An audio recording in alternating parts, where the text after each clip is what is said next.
తన విభూతుల గురించి అర్జునునికి తెలియజేస్తున్నాడు. వేదాంతం అనగా భిన్న భిన్నాలుగా వేద దృష్టితో కనబడేదాన్ని అభిన్నంగా అభేద దృష్టికి తీసుకొని పోయేదే వేదాంతం. అంటే ఈ సృష్టి ఎన్నో రకాలుగా, ఎన్నో విభాగాలుగా, ఎన్నో నామరూప గుణ క్రియాదుల చేత కనపడుతూ ఉంటుంది.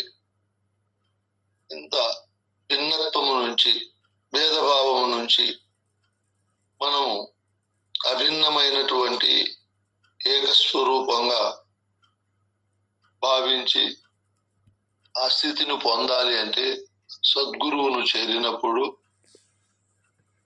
ఏక పదార్థమే, ఏక వస్తువే ఇన్ని భిన్నాలుగా, ఇన్ని భేదాలతో, ఇంత నామరూప గుణ క్రియాదుల చేత ఉంది నాయనా.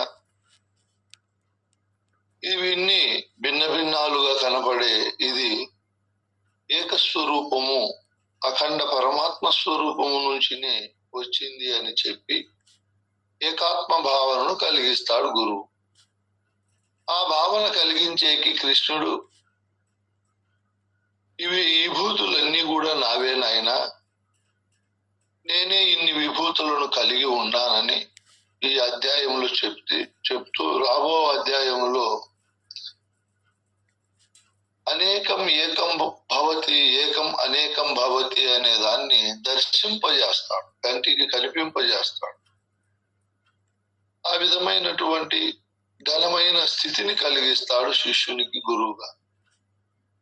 ఇంకా చంపేవాడు, చంపబడేది, చేసేవాడు, ఆ చేసే దాని ఫలితం అనుభవించేవాడు అంతా ఒక్కటే నాయన అని చెప్పి, ఏ విధంగా ఒక వృక్ష బీజము భూమిలో పాతిన తరువాత అది వృక్షంగా మారిపోతాది. అందులో అనేక రకాల వేర్లు మరియు కాండము, ఆ తరువాత శాఖలుగా కొమ్మలు, అనేక రకాల ఆకులు, పుష్పములు, ఇన్ని రకాలుగా మార్పు చెందుతుంది. మార్పు చెందిన తరువాత అక్కడ ముందు కనపడకుండా పోయిన బీజము ఈ చెట్టుగా మారిన తరువాత మళ్ళీ అదే బీజము చెట్టులో మళ్ళీ కనపడుతుంది. పూత పూసి ఆ తరువాత కాయలై ఆ తరువాత పండుగ మారుతుంది. అక్కడ కనపడకుండా పోయిండే బీజము ఇక్కడ మళ్ళీ కనపడతా ఉంది. ఏక బీజము అనేకమైంది, అనేకం నుంచి మళ్ళా ఏక బీజం వచ్చింది. అట్లా కృష్ణుడు అర్జునునికి, నాయన ఇదంతా ఒక స్వరూపమే నాయన, ఇందులో చంపేవారు, చంపబడేవారు, చనిపోయేవారు, ఇవన్నీ అజ్ఞానం చేత కనపడేటివే. కానీ జ్ఞాన దృష్టి కలిగిన తరువాత ఇదంతా ఒక్కటేననే స్థితిని కలిగిస్తాడు. ఆ స్థితిని కలిగించేకే ఇంత బోధ చెప్తాడు. ఆ స్థితిని చూపిస్తాడు విశ్వరూప సందర్శన యోగములో. ఇదిగో ఒకటి, ఆ ఒక్కటే నేను, ఆ నేనే ఇంత విశ్వం అంతా అయి ఉంది నాయన అని చెప్పి అద్భుతమైనటువంటి దృశ్యాన్ని చూపిస్తాడు. ఇప్పుడంతా వినిపిస్తున్నాడు, మళ్ళా కనిపింపజేస్తాడు. ఇంత అమోఘమైన అద్భుతమైన స్థితిని, భావాన్ని, ఆ మధురానుభూతులను శిష్యుడు గురువు ద్వారా పొందుతాడు. మన పెద్దలైన గురువులు ఎన్నో కోణాలలో ఆలోచన చేసి పరిపూర్ణం ఒకటి తప్ప ఇతరమైన ప్రపంచమెల్ల తగ తెలియము నీవు ఎరుకేనని మది లోపల ఈ ఎరుకే పరిపూర్ణం ఎరుకాలని ఎరిగేది. ఈ ఒక్క వస్తువే పరిపూర్ణాన్ని ఎరుగుతుంది, ఎరుకను ఎరుగుతుంది. ఈ ఒక్క వస్తువే ఎరుకే దేహేంద్రియములు, ఎరుకే వర్ణాశ్రమములు, ఎరుకే శృతులు, ఎరుకే నీవును నేనును, ఎరుకే సతి సోదరాదులు ఎరుగుము వచ్చ, నే దీర్చద ఇదిగో నీ ఇచ్చ, హరిహర బ్రహ్మాది సుర నర గిరి సరి తరు మృగ ముఖ చరాచరములు ఎరుకని ఎరుగుము వచ్చ, యదిచ్చత ఇదిగో నీ ఇచ్చ అంటాడు మహానుభావుడు. ఒక వస్తువే ఈ ఎరుకనే పరమాత్మే ఇన్నిటిని అన్ని కూడా సృజించుకుంటాది. దేహములో 96 తత్వాలను అదే సృజించుకుంటాది. బయట ప్రపంచంలో ఉండే పిండాండములో బ్రహ్మాండములో ఉండే వాటిని అంతా కూడా అదే సృజించుకొని అదే ఆ స్వరూపాలన్నీ దాలుస్తాది.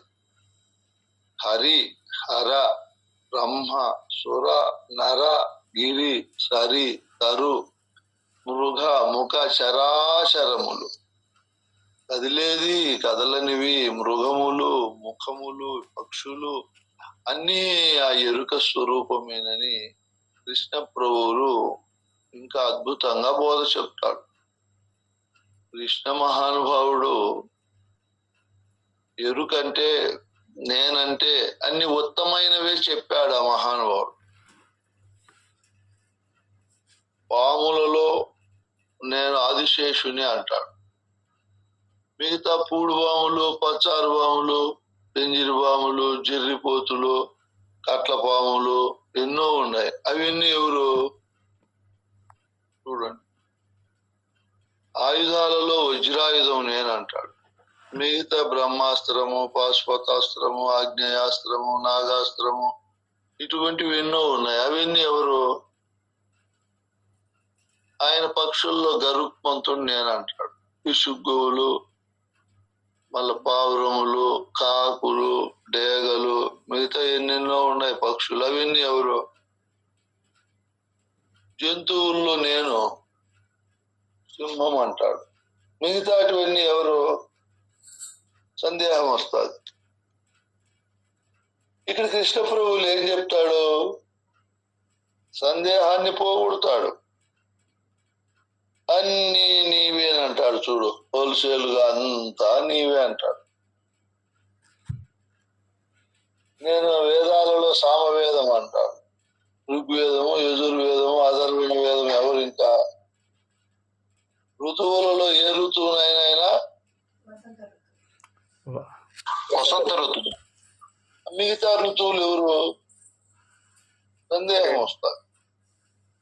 ఇక్కడ మనం బాగా ఆలోచన చేసినప్పుడు కృష్ణ ప్రభువులు చెప్పినట్లు పరిపూర్ణము ఒకటి తప్ప మిగతా నీ కనపడే స్థానంలో ఏది ఉండినా కనుగొనేవాడు నీవు. రెండు ఒక్కటే నాయన, రెండు ఎరుకే నాయన. ఎరుకే ఎన్ని కోణాలలో, ఎన్ని నామాలతో, రూపాలతో, నటనలతో, మాయలతో, ఊహలతో, ఆలోచనలతో, చింతలతో, అనునిత్యము సంకల్ప వికల్పాలతో, అనునిత్యము ఆశాపాశలకు నిబిడమై ఉంది చెప్పాడు మహానుభావుడు. నానా విధావయవములు, నానావిధ నామరూప నటనలు, మాయలు, నానా విధాల ఊహలు, నేనను ఎరుక ఎందే ఇన్ని నిబిడమయ్యుండు, బయలును గాన తానిలువ లేకుండు, నేను మేను రెండు నేనే, నేలేక మేను లేదిది లేక నేలేను ఇన్ని నిబిడమయ్యుండు, బయలును గాన తానిలువ లేకుండు. అద్భుతంగా చెప్తాడు నాయన కందార్థాల్లో. ఏమని చెప్తున్నాడు? ఎరుకంటే బిడ్డ నానావిధ అవయవములతో, నానావిధ నామ రూప నటనలు మాయలతో ఈ ఎరుక నిబిడమై ఉంది. ఆ విధంగా ఉంది నాయన. మనము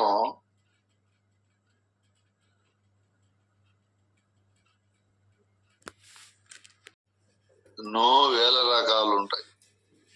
వేల రకాల మానవులు ఉంటారు. వాటన్నింటినీ ఓతప్రోతంగా కలిపి సంత అంటారు. ఇక్కడ ఎరుకంటే ఆ సంతలో ఉండినట్లు ఈ ఎరుకంటే ఈ సమూహం అంతటినీ కలిపి ఎరుక అంటారు. ఎరుక సమూహం ఎంత ఉండాలి. ఇంకో చోట ఆయన ఒక అద్భుతమైన కందార్థం చెప్తాడు. ఇంత సమూహముతో ఉండే ఎరుక దాని దైనందిన కార్యకలాపాలలో ఎట్లా మునిగి తేలి ఉంటాది అంటే, నిన్ను నన్ను నీవు కలగాంతువు, నిన్ను నన్ను కలలో నగాంతు నేను కవేళను, నన్ను నిన్ను నీవు నేనను నిన్ను కనుగొనగా గలమే మెలుకొని నా మీదటాను గురుబోధట విని నా మీదటాను.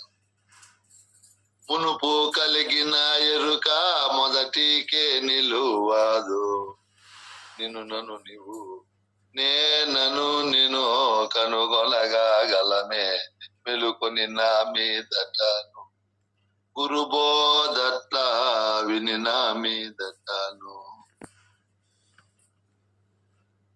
నిన్ను నీవు నన్ను నేను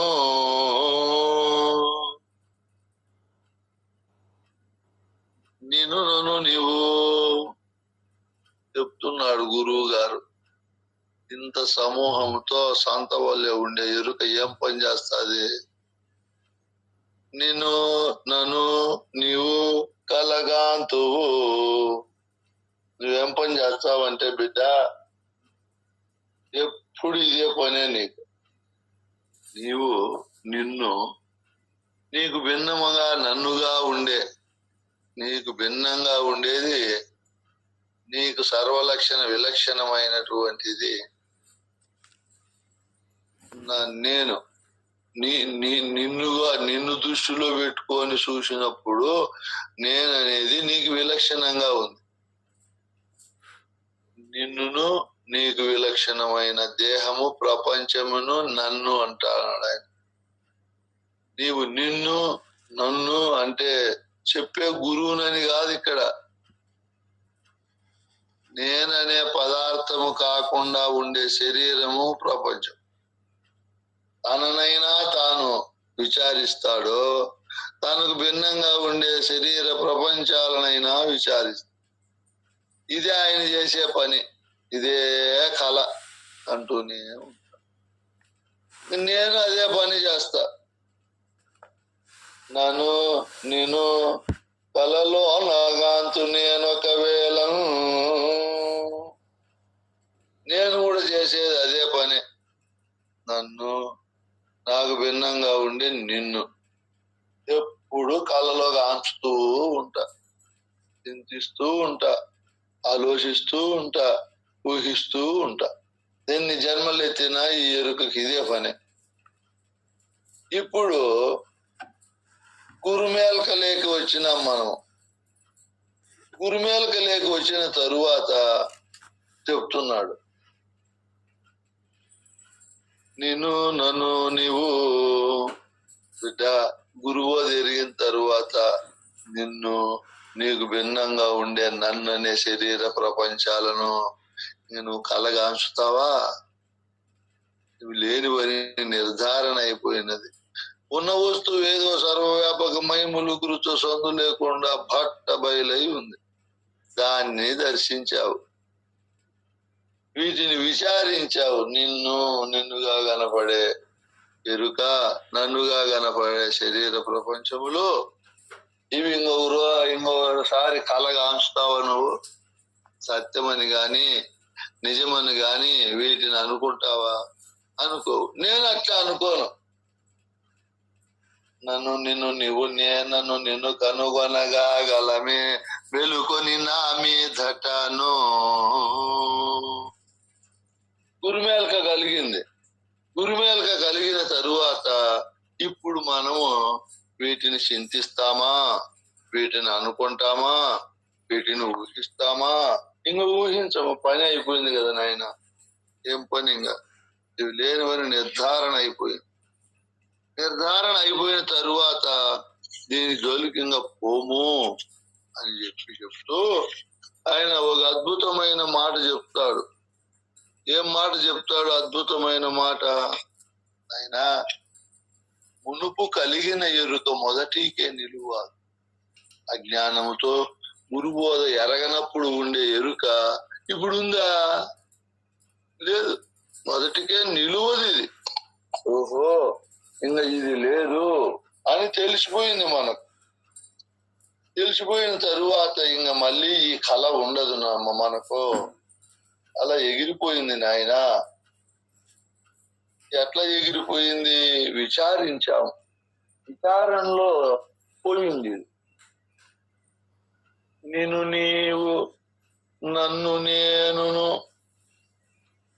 నన్ను నీవు నిన్ను ఎరిగినదే కళ. కళ అని విచారణలో ఇట్లా తేలిపోయింది. నిన్ను నీవు ఎప్పటికీ నువ్వు చేసే పనేమే, నువ్వు విచారిస్తూనే ఉంటావు. నేను చేసే పనేమే, నన్ను నేనును, నిన్ను నీవును. ఇంక్రిందికి వచ్చి ఏం చెప్తున్నాడు? మళ్ళీ నిన్ను నీవు విచారించుకుంటావు. ఆ విచారణ అయిపోయిన తరువాత మళ్ళీ నన్ను నన్నన్నా నువ్వు పట్టుకుంటావు. నిన్ను నీవు విచారించేది అయిపోతే నన్నన్నా విచారి. నన్ను విచారించేది అయిపోయిన తరువాత నేను నిన్ను విచారిస్తూ ఉంటా. నన్నన్నా నేను విచారిస్తా, నిన్నన్నా విచారిస్తా. నువ్వు నిన్నన్నా విచారించుకుంటావు, లేదా నన్నన్నా విచారించుకుంటావు. ఇదే పనే ఈ పరమాత్మ. ఇది ఎరిగినదే కళ. ఇదే స్థానంలో ఉండి ఎరిగినా అది కళ కాబట్టి దాని మీద కళలే వస్తాయి. ఇప్పుడు దీనికి ఒక కర్తవ్యం చెప్తున్నాడు గురువు. మానవోపాధికి వచ్చిన తరువాత ఇది తన నిరుగని దానిని గని, ఇప్పుడు ఒక పని పెట్టాడు. పరమాత్మ అయిన ఎరుకకు తాను గాని దానిని ఇప్పుడు అది ఎరగల్ల. ఇది తన నిరుగని దానిని గని, తన నిరుగని దానిని గని అంటే ఏమైనా అర్థమా? అయ్యా బయలును ఎరగనది అని అట్ట ఆడ. ఇది తన నిరుగని దానిని గని, ఈ ఎరుక అనేది ఇది అంటే తన నిరుగని దానిని గని. ఏం చెప్పు జయరామ స్వామి? అదే ఎరుక తన ఎరుగు అంటే అంటే పరిపూర్ణ ఎరగనది నేనే. పరిపూర్ణ అన్నయ్య జయగురయ్య. జయగురు చెప్పు నాయన. అదే తనను ఎరిగి ఇతను ఎరిగేది పరిపూర్ణం కాదయ్యా స్వామి. తన ఎరిగేది ఎరుక పరిపూర్ణం ఎరుగుతుందా? అది వేరే తర్వాత ఏముంటది? పరిపూర్ణము.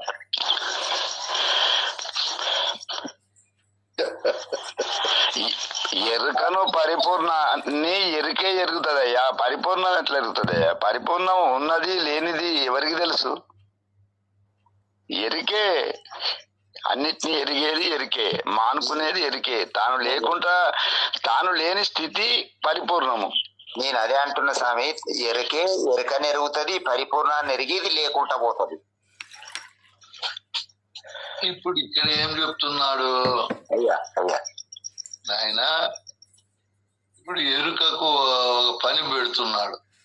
ఏం పని పెడుతున్నాడంటే, ఇది ఎన్ని జన్మలకు వచ్చిన దీని విభూతి ఇదే. తనను తాను ఎరుక్కుంటూ తనకు భిన్నంగా ఉండే శరీర ప్రపంచాలను ఎరుక్కుంటూ ఉంటాది, ఎరుగుతా ఉంటాది. ఇది చేసే పని, ప్రధాన పని ఇదే. అంతే ఎరుక. నీవు, నన్ను నేను, నిన్ను నేను ఎరిగినదే కళ.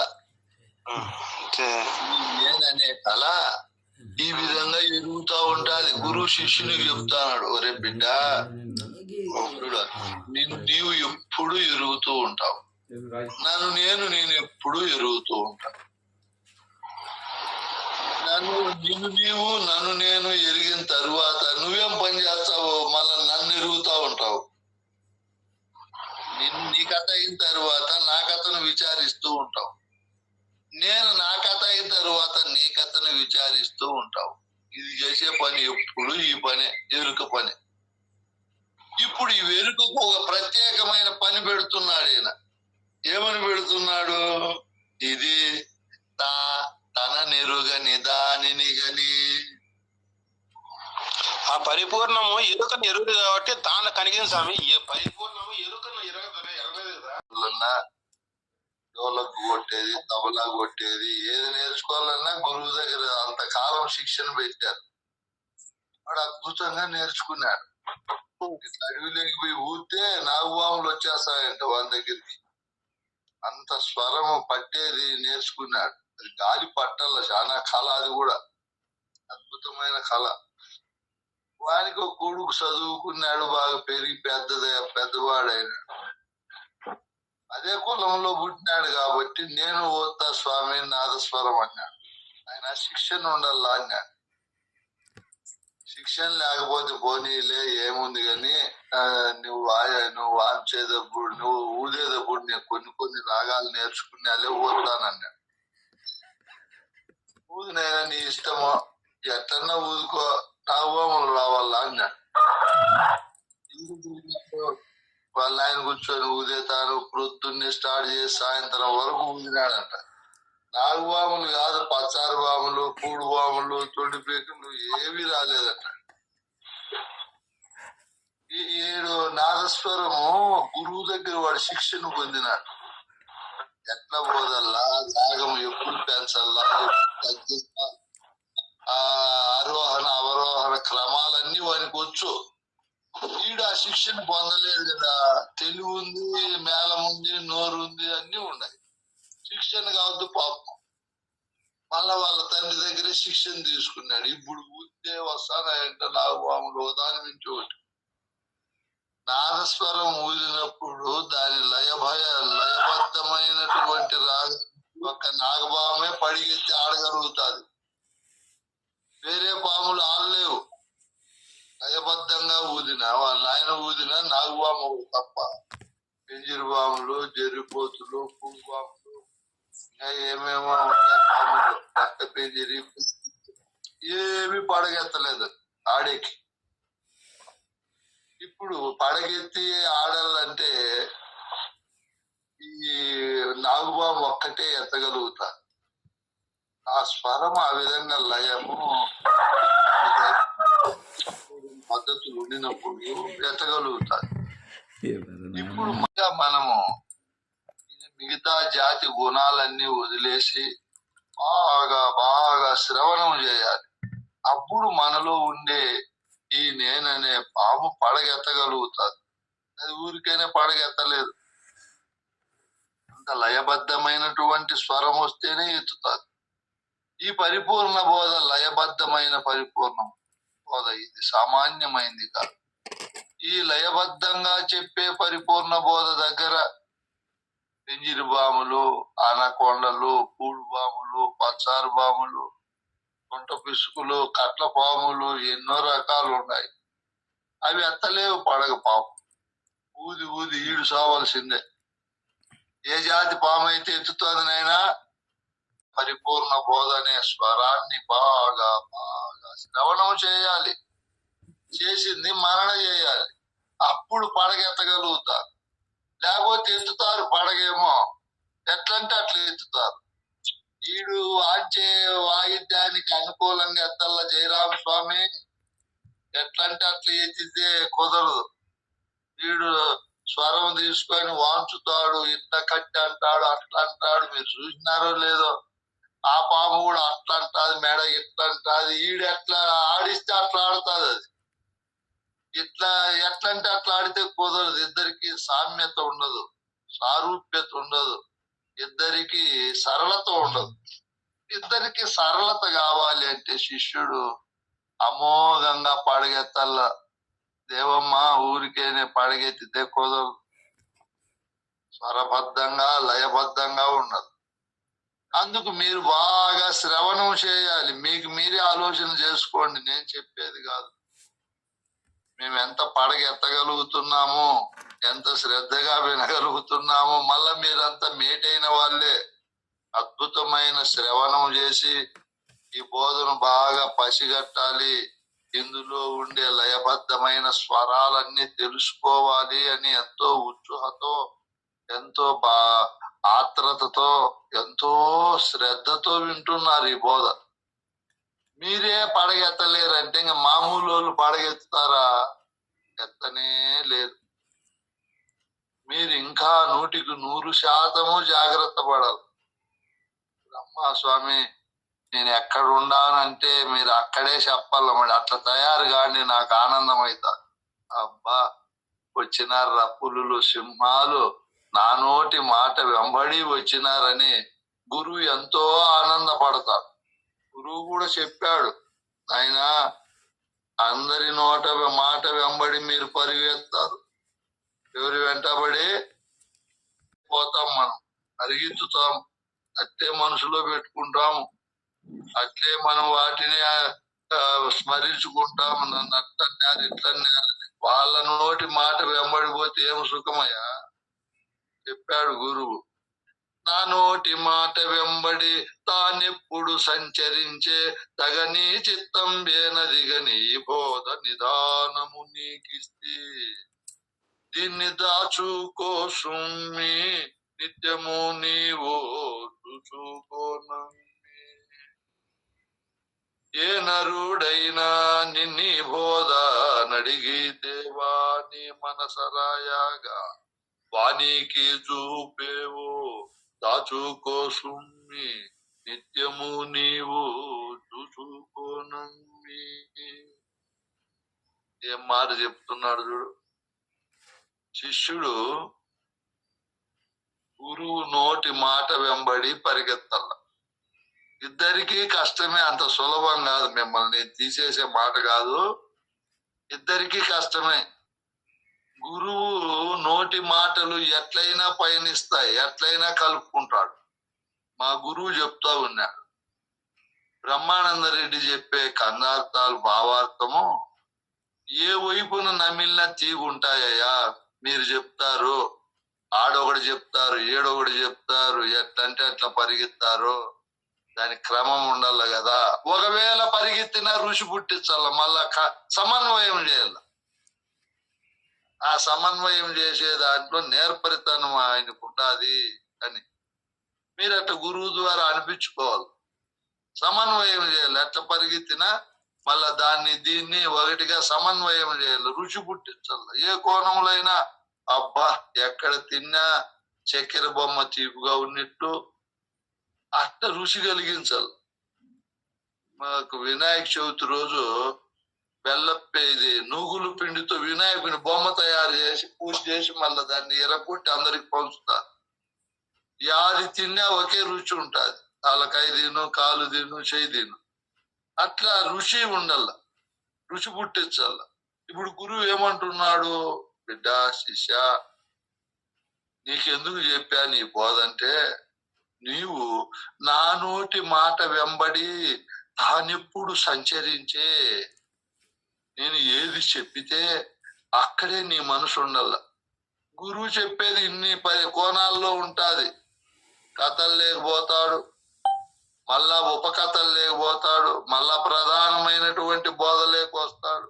నా తమ్ముడే చెప్తాడు, ఎక్కడెక్కడో పోతావన్నా మళ్ళా అక్కడికే వస్తావు, మళ్ళీ ఎక్కడ ఉండవంటే ఏంది మేము చెప్పేది.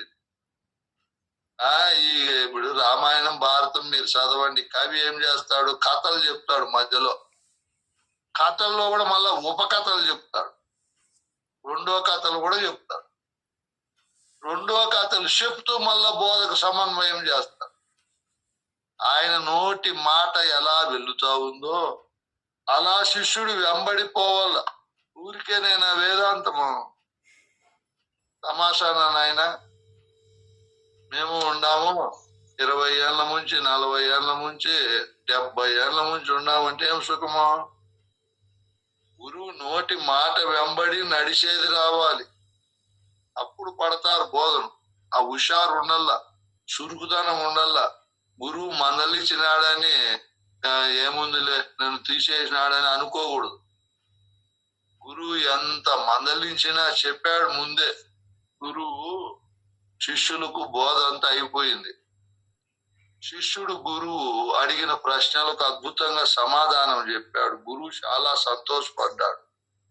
అప్పుడు మళ్ళా శిష్యునితో ముందు మనము బోధను విచారించేటప్పుడు చేసుకున్న పనులు మళ్ళా సింహావలోకనం చేసి గురువు శిష్యునితో చెప్పాడు, బిడ్డ నీవు బాగుపడాలని సర్వోత్కృష్టమైనటువంటి స్థితిలో నీవు ఈ పరిపూర్ణ బోధ మర్మధర్మాలు తెలుసుకొని అన్ని కాలాలలో నిలిచి ఉండాలనే సుసంకల్పముతో అనంతమైన ప్రేమతో అద్భుతమైన వాత్సల్యముతో అనంతమైనటువంటి అవినాభావ సంబంధాలతో నిన్ను విద్యావంతుని చేయాలనే సుసంకల్పముతో నీ అభ్యసన పద్ధతులను మెరుగుపరిచేకి, నీ స్థితిగతులను మెరుగుపరిచేకి బాగా సువర్ణాన్ని కాచి అందులో ఉండే మలినాన్ని తీసివేస్తే అది ఏ విధంగా ప్రకాశిస్తాదో అట్టను ప్రకాశించాలనే భావముతో బిడ్డ పుట్టితి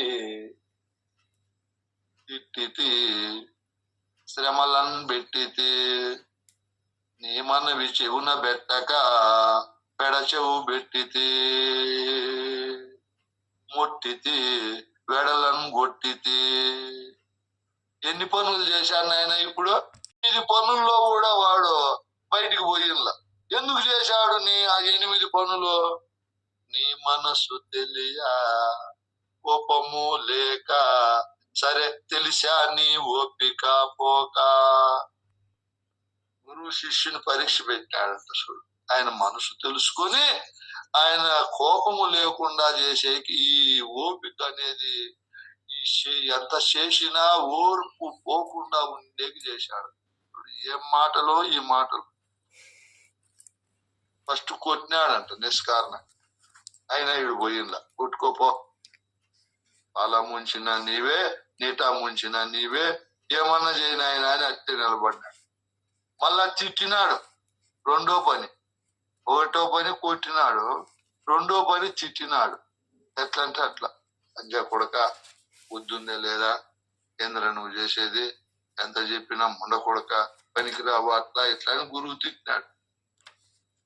కాలుతో కూడా తన్నాడు. కొట్టినాడు అంటే ఊరికేనే కాదు, బోధ రావాలంటే ఇన్ని పనులు.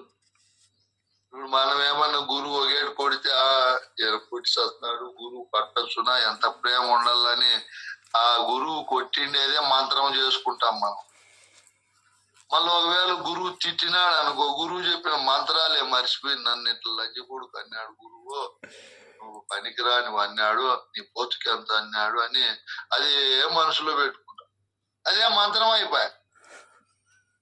ఏమన్నా కొట్టుకొని తిట్టుకొని నాకు బోధ కోసం వచ్చాను, నా దేవదేవుడు, నా సర్వేశ్వరుడు, నా ప్రధాత బోధ ప్రభాత, ఏం కొడితే ఏం చెడితే ఏమనేటట్టు ఉన్నాడంట ఈడు శిష్యుడు. చూడు, మనము ఉండాము, ఆయన ఉన్నాడు, ఎట్లున్నాడు. కొట్టినాడు, తిట్టినాడు, మళ్ళా శ్రమలు పెట్టినాడు. నీళ్ళు పోయిరా చెట్టుకు అనేది. చెట్టుకు 10 విందులు పోసింటాడు. నేను స్వామి పోసినానంటే నేను చెప్పే వరకు పోయి వాయ్ అనేది. శ్రమలు పెట్టేది. పూనుకుంటూ పోయిరా పోరా అనేది. వాడు పోయి గోధుమ పిండి తెస్తాడు. ఈసారి అరటి పండ్లు తేపోరా అని మళ్ళా తెచ్చినాడు. అరటి పండ్లు, గోధుమ పిండి తెచ్చా, అరటి పండ్లు తెచ్చా. ఈసారి పాల ప్యాకెట్ తేపోవా అన్నాడు. ఒకటేసారి చెప్పచ్చు కదా పనుల్లో, చెప్పడం. శ్రమలు పెట్టేది. నూకురా, ఏం రా ఇట్లా గలీజుగా ఉందనేది. నూకిన వెంటనే మళ్ళీ నూకు వాయ్ అనేది. మంచి మాటలు కూడా లే, మళ్ళీ వాయి వరేస్తారే అని. అంతే కఠినము. లోపల వెన్నగా ఉంటాది, హృదయమేమో వాని బాగుపరిచే. చూడు ఎన్ని రకాలు ఉంటాదో చూడు నాయన బోధ. మనం ఇన్ని రకాలు ఆలోచిస్తామా, మన నుంచి అవుతుందా? గురువు అన్ని రకాల ఆలోచన చేసి కొట్టితి, తిట్టితి, శ్రమలను పెట్టితి, నీ మనవి చెవునం పెట్టక పెడచెవు పెట్టితి. వాడు ఏదన్నా మనవి చేస్తాడు, స్వామి నువ్వు చెప్పిన పని చేసినా స్వామి, నేను ఇంకా ఏమన్నా పని ఉందా అంటాడు. అంటే ఈయన వినేదిలే ఆ మాట. వాడు ఏందన్నా చెప్పని వినేదిలే, పెడచెవి పెట్టేది. విన్నట్లు తెలియనట్లు ఎక్కడో మనుషున్నట్లు నటించేది. వాడి స్వామి ఏందన్నా చెప్పు అంటాడు. చెప్పు అంటే అది చెప్పేదిలే. ఏదన్నా బోధ చెప్పు స్వామి, అది ఎట్లా అంటే వేరేటివి చెప్పేది. కడిచెవి పెట్టి ఆ మాటలో స్వామి ఇక అందార్థం భావార్థం ఏమంటే కట్లెత్తకు రాబో, అన్నం చేయి, రసులు నూకు, ఇట్లా పని పెట్టేది. మనమంటే గురువు తగ్గిపోము, ఆ గురువు అట్లా పనులు పెట్టాడు. గురువుకే ముందు భయం భయం భయం. ఏం భయం నైనా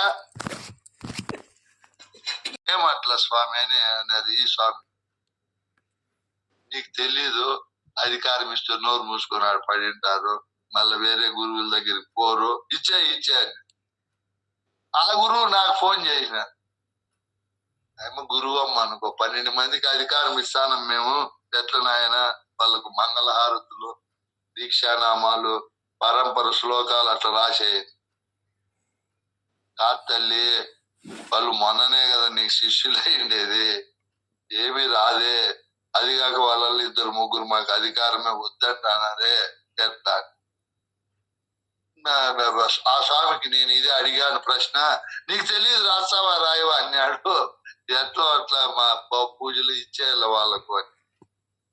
ఏమంటమ్మా కనుక్కో, ఏం విషయం కనుక్కో, ఇస్తాం లేదు తప్పేముంది, ఏం విషయం కనుక్కోమంటే నేను మళ్ళా కనుక్కుంటే ఉండరు. ఇప్పుడే మీ ఊరు వాళ్ళు కొంతమంది సుబ్బరాయ స్వామి తాగిపోయినారు, కొంతమంది బ్రహ్మస్వామి తాగిపోయినారు, వీళ్ళంతా వెళ్ళిపోతే మళ్ళా ఏమైపోయేది అని. ఓహో అట్లనమ్మా, అది మంచిదే అయితే ఇవ్వండి అని చెప్పి వాళ్లకు అఖండ గురుస్థుతే రాదు నాయన. నిజము, అఖండ గురుస్థుతి చెప్పలేదు, గురు పరంపర శ్లోకాలు చెప్పలేదు. వాళ్ళ సభలో ప్రార్థన చేయాలి కదా, అధికారం ఇచ్చేదప్పుడు గురువుకు ప్రార్థన చేసి లఘు పూజ వాళ్ళల్లో 5-6 మందికి రానేరు. లఘు పూజ అన్నా చేసి గురుపత్రం తీసుకోవాలి కదా, గురువు దగ్గర అధికార పత్రం. ఒకవేళ పోయినారనుకో ఏం నష్టం గురువుకి, ఎట్లా ఆలోచిస్తాం. నీ దగ్గర లేరు శిష్యులు, వెళ్ళిపోయినారు వేరే గురువు దగ్గరికి, నీకు పేడపోయాయి కదా, నిర్మలంగా గురు బుక్ చదువుకుంటా నీకు తగ్గిపోయాయి కదా, సమస్యలే తగ్గిపోయాయి. ఇప్పుడు గురు శిష్యుల మధ్య సంబంధంలో గురువు కష్టాలు ఎక్కువ ఉంటాయి, శిష్యుడేమో గమ్మున షాప్ వేసుకొని కూర్చుంటాడు. చెప్పు స్వామి అని చెప్పేవాడు వాళ్ళ అమ్మని వాడు అమ్ముకోవాలా, ఎంత లోపలికి పోవాలా, ఎన్ని రకాల అమ్ముకోవాలంటే ఎక్కడో ఉంది బోధ. మనోళ్ళు చేసే పనులు ఎక్కడో క్రింద ఉన్నాయి, పైకే పోల.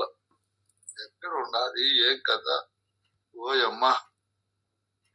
ఇంకా ఇక్కడ చూడు ఏం చేశారు, బోధ అంతా అయిపోనిచ్చి వాళ్ళ మధ్య ముందు జరిగిండేటి ఇద్దరు మా గురువే చెప్తున్నాడు.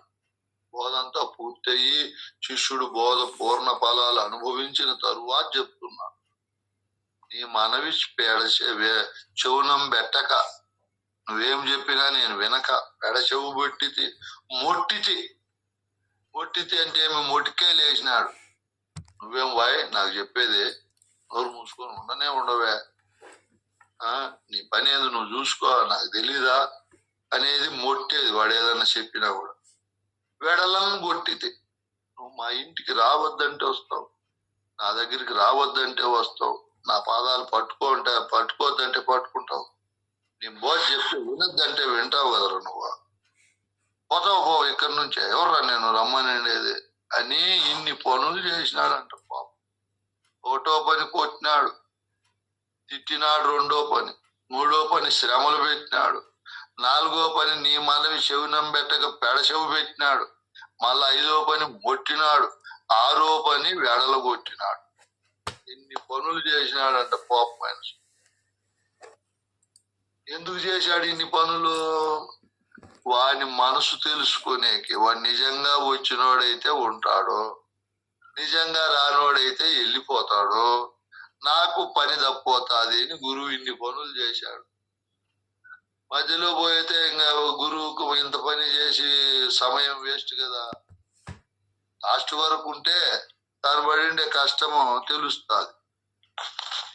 ఆయన గురువు చేసే పని ఎక్కువగా ఉంటది, అందుకే గురువుకి ఎక్కువ విలువించేది మన బోధలో. ఊరికేనే కాదు, గురువు భక్తి చేసేది, గురువుకు తనుమనధనములు దారిపోసేది ఎవరు తీసుకోమను ప్రపంచంలో. దమ్మిడికి పనికిరాని శరీరము, ప్రాణము, మనస్సు ఎవడన్నా తీసుకుంటాడా? గురువే ధైర్యవంతుడు, మన పైన ఎంతో ఉత్సాహము, ప్రేమ, వాత్సల్యము, మన విద్యా మెరుగుదలను అన్ని కూడా గురువు కాంక్షిస్తాడు. కాబట్టి గురువే తీసుకుంటాడు వాటన్నింటిని. ఎవరు తీసుకొని వాటిని పవిత్రమైన భావజాలముతో నింపి వాటికి అతీతంగా ఉన్నటువంటి తత్వం ఏదో చెప్పి ఆ తత్వానికి అతీతంగా ఉండే పరిపూర్ణాన్ని సూచించి ఆ తత్వము లేక తోసినదని చెప్పే పడే పాటలు అన్ని ఇన్ని కాదు. గురువు పడే పాటు మీకే తెలుస్తూ ఉంటుంది శిష్యులకు మన భావం ఎక్కడుంది, మనకు బోధ చెప్పే గురువు భావం ఎక్కడుంది, ఎన్ని కోణాల్లో మనం మేలుకొలుపుతున్నాడు మీరు ఊహించిండరు. గురువు ఊహాతీతమైన బోధ చెప్తాడు, శిష్యుని ఆశ్చర్యపరుస్తాడు, ఆనందపరుస్తాడు. ఇప్పుడు బాగా మీరు ఆలోచన చేయండి, ఏముందిలే బోధ, మామూలే కదా, అంతా అదే చెప్తా ఉంటారు, ఇంకేం కొత్తది ఉంటాదిలే అని మన మనసు ఒక అలసత్వాన్ని పొంది సోమరి భావముతో ఉంటారు. మీరు ఏదో చూస్తామని వచ్చినప్పుడల్లా గురువు దానికి ఉత్సాహాన్ని కల్పిస్తాడు. మీరు బాగా ఆలోచన చేయండి, సింహావలోకనం చేయండి, దానికి అనలేనటువంటి ఆశ్చర్యాన్ని కలిగిస్తాడు. బోధ ఇట్లుంటుందా, అమ్మా అద్భుతం, మహా అద్భుతం. గురువుకి అన్ని కళలు ఉంటాయి నాయన. గురువు అంటే ఊరికేనే గురువు కాదు. గురువు అంటే లోపల గురుత్వం ప్రకాశిస్తాది, ఏ కోణంలో కావాలంటే ఆ కోణంలో విజృంభిస్తాది, శిష్యుని ఆ సంభ్రమాశ్చర్యాలకు గురి చేస్తాది గురుబోధ. అబ్బా ఏమిరా ఇట్లుంది అని. అట్లా శిష్యునిలో ఉత్సాహాన్ని, ఉత్తేజాన్ని, ఉత్పాదకాన్ని, నూతన ఉత్పాదకం, అవును నూతనంగా ఉద్భవిస్తాది వాని భావము. ఎప్పుడు విననిది వినిపిస్తాడు గురువు, 1000 సార్లు విన్నా కొత్తదే వినిపిస్తాడు గురువు. అట్లుంటాది గురుతత్వం. అటువంటి ప్రకాశవంతమైన గురుబోధకు ఈ శిష్యుడు అడగెత్తుతాడు నాగసర్పం వలె. మీరు వినే దాంట్లో కూర్చున్నప్పుడు గురువు చెప్పే దాంట్లో అనేక అవతారాలు ఎత్తుతాడు. అనేక కోణాల్లో మీ వినికిడి శక్తిని, మీ వినికిడి తత్వాన్ని ప్రబలపరుస్తాడు గురువు. అవును కదా అని మిమ్మలను, మీ కుటుంబ భావాలను మైమరిపిస్తాడు, అందులో ప్రవేశింపజేయుడు. అది గురుతత్వం. నేను మన శ్రీకాకుళంలో 3 గంటలు బోధ చెప్పాను ఒక పద్ధతిలో. ఆ గురుమాత అప్పుడే టైం అయిపోయిందా స్వామి, 3 గంటలు నా భావం ఎక్కడా పోలేదు, నువ్వు చెప్పే భావంలోనే ఉన్నింది. మన హైదరాబాద్ లో ఒక అతను జై భారత్ ప్రెసిడెంట్, ఆయన ఎవరు చెప్పినా వేరేడంట బోధ. 1.5 గంట విని మళ్ళా మైక్ తీసుకొని ఏం వర్ణించి చెప్పాడు ఆయన. ఏమి భావము, ఎంత అద్భుతమైన పదపూర్పు, ఏమి సరళత్వము, అబ్బా ఎప్పుడు నేను వినలేదని మైమరిచిపోయినాడు ఆయన. గురుబోధ అట్లా నూతన ఉత్తేజాన్ని, నూతన ఉత్పత్తిని కలిగిస్తాది మన హృదయాంతరాల. అట్లుంటాది. అట్లా ఉండే గురువు మన మనస్సును తెలుసుకునేకి, మన మనసులో ఉండే తొందరపాటు, నిరుత్సాహము, భయాందోళనలు పోగొట్టేకి ఇన్ని పనులు అన్ని కూడా చేసి, కోపము లేక, మనలో కోపము, అన్ని పనులు గురువు చేసినా నా మంచికేలే, నన్ను కొట్టకి ఎవరిని కొడతాడయ్యా గురువు, ఎంత ప్రేమ ఉంటే నన్ను కొడతాడు గురువు, అందరినీ కొడతాడా, వాళ్ళ భార్యనో పిల్లలను బంధువులను వాళ్ళతో ఎంత సఖ్యంగా ఉంటాడయ్యా, నన్నే కొట్టాడంటే అబ్బా నా పైన ఎంత ప్రేమ అని ఈడు ఉప్పొంగుతాడు. నన్ను తిట్టినాడా నా గురువు నోటితో ఎంతో ప్రేమతో, ఉన్నతమైన భావజాలాలతో, ఎంతో సరళంగా వచ్చే మాటలను వదిలేసి నన్ను తిట్టినాడంటే నా భాగ్యమే భాగ్యం అనుకుంటాడు వాడు. ఇప్పుడు ఎట్లుంటుందో ప్రేమ. ఎట్లా చేసిన గురువు శిష్యుడు అట్లా అవతారం ఎత్తుతాడు. నన్ను శ్రమలు పెట్టినాడా గురువు, ఎవరిని శ్రమలు పెట్టడే, ఆయన పని ఆయన చేసుకుంటాడే, ఆయన కసువులు ఆయన నూక్కుంటాడు, ఆయన వంట ఆయన చేసుకుంటాడు, ఎవరన్నా వచ్చినా చేసి పెడతాడు. నాకు శ్రమ పెట్టినాడంటే అప్పబ్బా నా భాగ్యమే భాగ్యం. నా మనవి వినడా నా గురువు, వేరే వాళ్ళ మనవి విని ఇంత బోధ చెప్తాడే టన్నులు. చెప్పు స్వామి అంటే 3-4 ఏళ్ళు జూమ్ లో బోధ చెప్పేవాడు నా మనవి వినకుండా నాకు బోధ చెప్పలేదంటే నా పైన ఎంత మనసుందిరా నా గురువుకో. దాగుంటి పోయే వాళ్ళు అడిగితే ఇంత బోధ చెప్తానాడే, వాళ్ళు ఏమన్నా ఆయన శిష్యులా? నేను ఆయన శిష్యునే, శాస్త్రోక్తంగా తనుమన దానాలు దారపోశానే. దారుంటి పోయే దాసప్పుల పైన అంత ప్రేమ ఉన్నప్పుడు నా పైన నా మాటలు వినకుండా పెడచెవి పెడతాడంటే ఏమిరా ఇది అద్భుతమని వాడు అంత సంభ్రమాశ్చర్యాలకు లోనైతాడు. నన్ను ముట్టినాడా నా గురువు, అందరినీ రాండి, కూర్చోండి, అన్నం తినండి, పాలు తాగండి, ఏమి కావాలని అంత ప్రేమను వలగబోసి దగ్గరికి తీసుకునే నా గురువు నన్ను ముట్టినాడా. పాపా ఎంత ప్రేమయ్యా, నా పైన ఎంత విశ్వాసమయ్యా, నా పైన ఎంత ఆర్ద్రతతో కూడిన దయ ఉందయ్యా. వెడలను కొట్టినాడే నా గురువు, ఉన్నదాన్ని కొట్టినాడే. ఎవరినన్నా రాండి, 10 రోజులు మా ఆశ్రమంలో ఉండండి, నెల ఉండండి అయ్యా, మీరు ఇళ్ళ కాడ ఏం పని చేస్తాడని అందరినీ పిలిచేవాడు. నన్ను వద్దే వద్దు అన్నాడంటే ఆహా ఇది ఒక అద్భుతమని వాడు ఇంకా 1000 రెట్లు 1,00,000 రెట్లు ప్రేమతో ఉంటాడు ఆ శిష్యుడు. అట్లా వాళ్ళు గురు శిష్యులు నాయన, వాళ్ళ కాలము నిలబడతాది, వాళ్ళ బోధ ప్రకాశిస్తాది, వాళ్ళ మధ్య అవినాభావ సంబంధము అంతరాంతరాల్లో పెన వేసుకుంటాది. బయట కాదు, అంతరాంతరాలలో లోపల అట్లా పెన వేసుకున్నటువంటి మహానుభావులు శిష్యుడు ఈ పనులన్నీ నేను ఎందుకు చేశారా గురువు చెప్తున్నాడు. నీకు కోపము లేకుండా చేసేకి, కోపము పొయ్యేకి, మరియు తెలిసి నీ ఓపిక, నీకు అనంతమైన ఓపిక రావాలని, అనంతమైన అంతా ఇంత కాదు, ఓపిక లేకనే కదా నాయన భార్యాభర్తలు విడాకులు తీసుకుంటున్నారు మూర్ఖులు.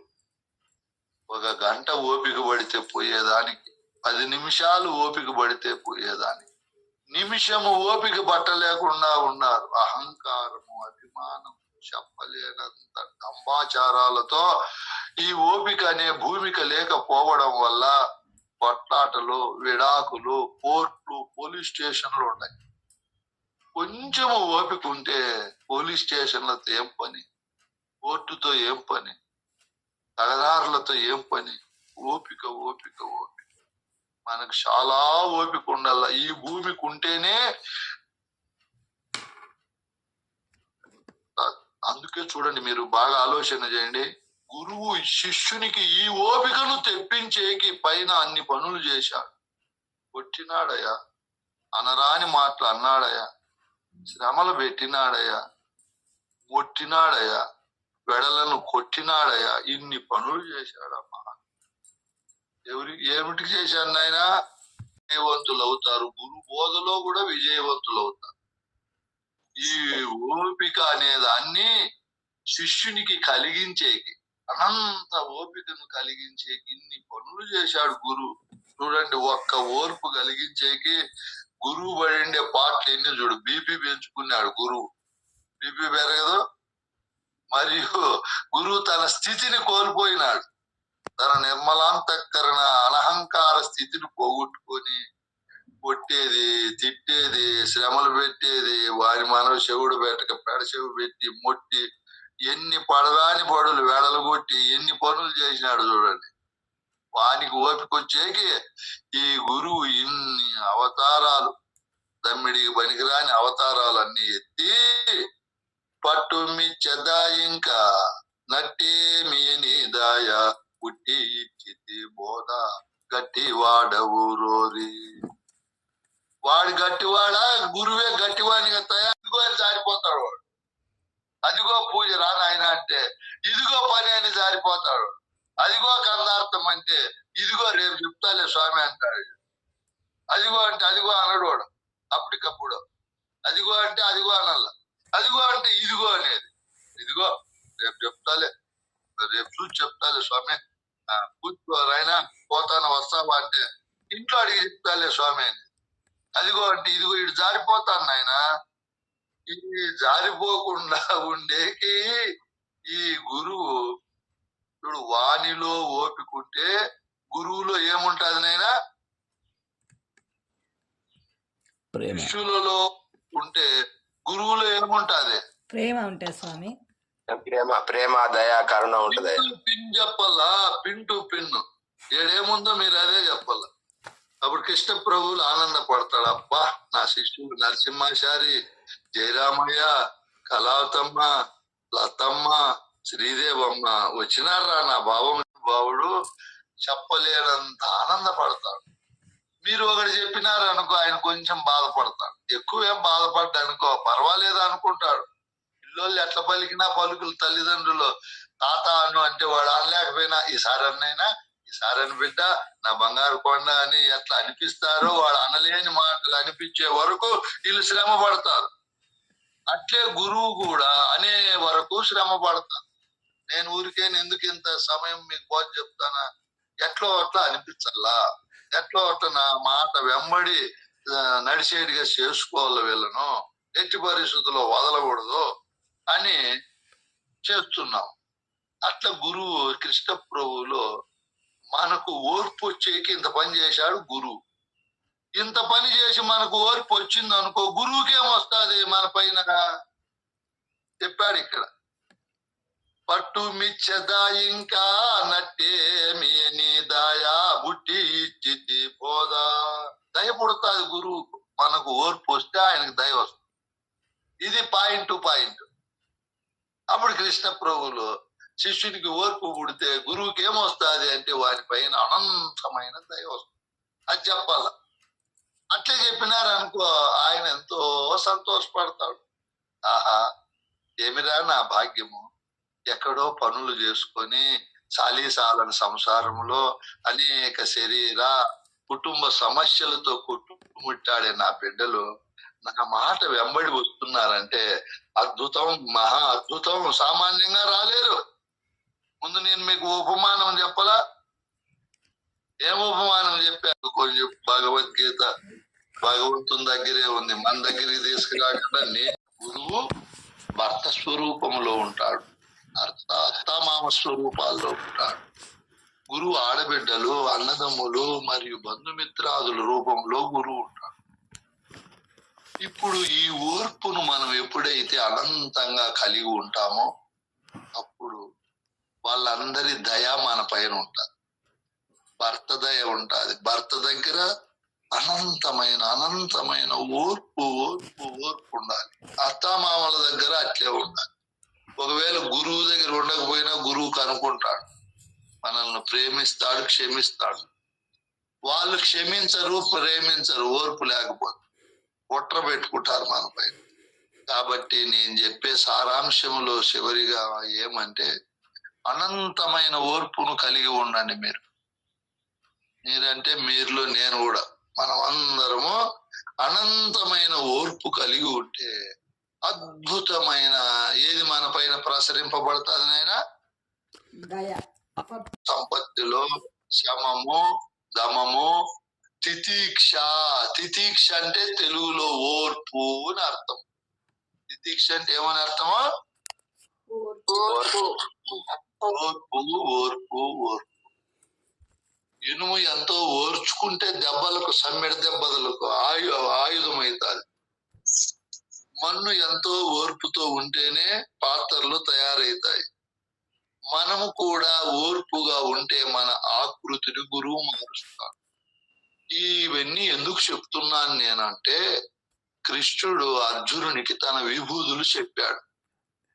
ఇదిగో అర్జున, నా విభూతులు ఇన్ని ఉన్నాయి నాయనా అని చెప్తూ తన విభూతుల గురించి తెలియజేశాడు. మనకు గురువు ఎరుక విభూతులు చెప్పాడు. ఆయనన్నా కొన్ని చెప్పాడు, మన గురువులు అన్ని ఓలుసేలుగా చెప్పారు అనే సందర్భానికి నేను మిమ్మల్ని అడిగాను అప్పుడు ప్రశ్నలు. అక్కడ కృష్ణుడు చెప్పిండే విభూతుల్లో సందేహం వస్తుంది. మన గురువు భాగవత కృష్ణ ప్రభువులు ఎరుక ఈ విభూతులన్నీ చెప్పేశాడు. ఎరుకే దేహేంద్రియములు, వర్ణాశ్రమములు, శృతులు, సతులు, సోదరులు, బంధువులు, హితులు, దేహము మరియు బ్రహ్మ, విష్ణు, రుద్ర, దేవేంద్రాదులు మరియు మొత్తం హరిహర బ్రహ్మాది సురులు, నరులు, గిరులు అంటే పర్వతాలు, సుర నర గిరి, చెరు అంటే చెరువులు, సరులు అంటే సముద్రాలు, తరులు అంటే చెట్లు, మృగములు అంటే జంతువులు, మఖములు అంటే పక్షులు. ఇవన్నీ కూడా ఒక్క పరమాత్మ అయిన ఎరుక విభూదులే, మన విభూదులే అనేది మనం చెప్పుకున్నాం. ఈ బ్రహ్మ విద్య నేను మొదటే మీకు చెప్పాను. బ్రహ్మ విద్య అనగా భిన్నంగా కనపడే ప్రపంచాన్ని, భిన్నంగా కనపడే శరీరం అభిన్నంగా చేసేది. బ్రహ్మ విద్య అనగా భేద రూపకంగా ఉండే ఈ సృష్టిని అభేద రూపకంగా తీసుకొచ్చేది. అంటే ఏకస్వరూపంగా భేదరహితంగా మార్చేది. అంతా ఒక్కటే. ఆ ఒక్కటిని అర్జునుడు చెప్తానే అర్థం చేసుకోలేడని కృష్ణుడు ఈ విభూతి యోగములో తన విభూతుల గురించి చెప్పాడు. నేననే నా ఒక యందునే, నేననే నా ఒక్క స్వరూపములోనే ఇన్ని ఉన్నాయి అర్జున, భిన్న భిన్నాలుగా, ఇన్ని రకాలుగా నేను నీకు కనపడతాను అని చెప్పే సందర్భంలో ఆ కృష్ణుడు అర్జునునికి ఇవన్నీ కూడా వినిపిస్తున్నాడు. మనకు మన గురువు గారు బోధ చెప్పుతూ ఇన్ని కోణాల్లో చెప్పాడని నేను మీకు అర్థ కందార్థాలను చెప్పాను. రేపో మర్నాడు ఈ రోజు పని తక్కువ ఉండేటప్పుడు మీరు ఆ కందార్థాల దగ్గరికి వెళ్ళి పెన్ను తీసుకొని ఎక్కడ నిలపాలి, ఎక్కడ అర్థం ఎలా తెలుసుకోవాలి అని మీరు బాగా 2 కందార్థాల పైన ఆలోచన చేయండి. భగవద్గీత శ్లోకాలు చెప్తావా నాయన? సమయం ఎక్కువైపోయింది, నిలిపేస్తామా? టైం బాగా అయింది కదా.